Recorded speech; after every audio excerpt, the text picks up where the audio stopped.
இந்த ஆதிசைவம் சத்சங்கத்தை தொடர்ந்து கேட்டுக்கொண்டிருக்கும் சில எதிர்ப்பாளர்கள், பக்தர்களை விட எதிர்ப்பாளர்கள் மிகவும் தொடர்ந்து தவறாமல், ஒரு சத்சங்கம் தவறாமல், ஒரு வார்த்தை தவறாமல் கேட்கிறார்கள். பக்தர்கள் கூட சில வார்த்தைகளை கேட்க மறந்து அல்லது தவிர்த்து சில வார்த்தைகளை இழந்து விடுகிறார்கள்.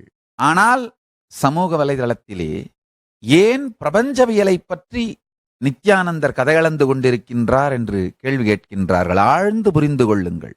பிரபஞ்சவியல், காஸ்மாலஜி, உயிர் ஏன் உயிர்த்தது, உயிர் ஏன் உயிர்த்தது, எவ்வாறு உயிர்த்தது, எப்படி உயிர்த்தது, எப்பொழுது உயிர்த்தது, எதற்காக உயிர்த்தது, அதன் எதிர்நோக்கி இருக்கும் நோக்கம் என்ன, உயிரின் உயிர்ப்பை, உயிர் உயிர்த்ததற்கான காரணங்களை எல்லா பரிமாணங்களிலுமிருந்தும் தெரிந்து கொள்வீர்களானால் உயிரின் நோக்கத்தை அடைந்து விடுவீர்கள்.